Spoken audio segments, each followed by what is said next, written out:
With your first news at 10 Sports, here's JT Faribault.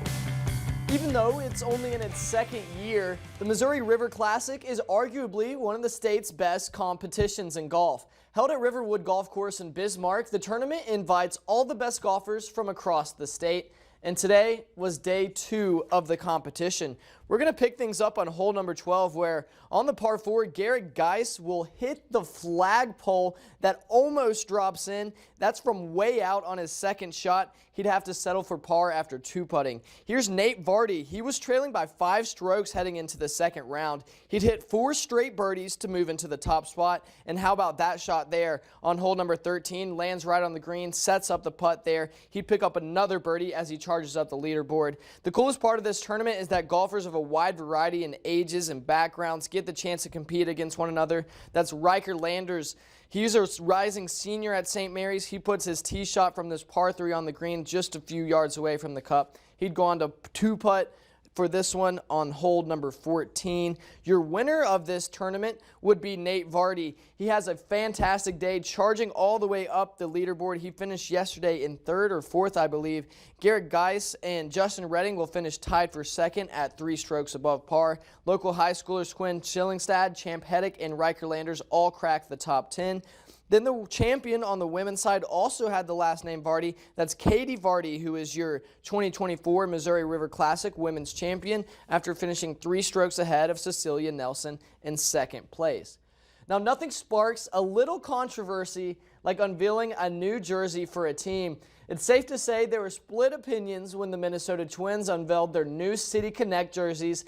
This afternoon, the Twins took to the field sporting their new strips for the first time, and they took on the Oakland A's. It was a double-header in the Twin City. We have highlights of Game 1. It was just the start the Twins wanted. Carlos Correa opens the scoring for the Twins with a 2-run shot that sails over the wall in left center.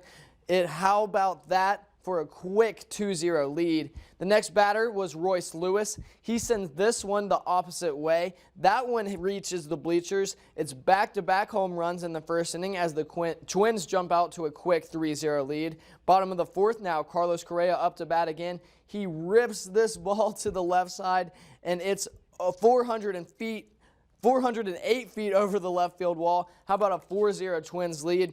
The A's first run of the game would come in the top of the 7th as Daz Cameron gets in on the home run hitting action. His ball reaches the bleachers in left center, and Oakland comes to life. They'd score one more, but it won't be enough as the Twins take Game 1 6-2 over the Athletics. Game 2 of today's doubleheader is a bit closer, but the Twins will take that one as well. 8-7 is the final score.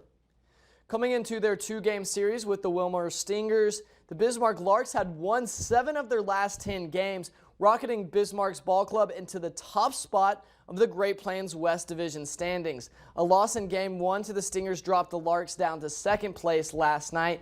This afternoon was Game 2 of the series. Already ahead by 1, the Stingers would add another as Aiden Byrne lifts this one into left field. 1 run will score from 3rd, and Wilmar has a 2-0 lead.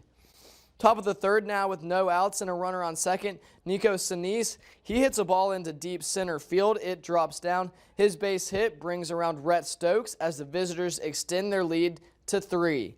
Wilmar are trying to extend its streak of scoring a run in every inning into the 4th inning, but how about that catch from Jalen Edmond? He climbs the ladder and makes an excellent snap to keep the Stingers off the board. The Larks would eventually get their offense going in the bottom of the 4th.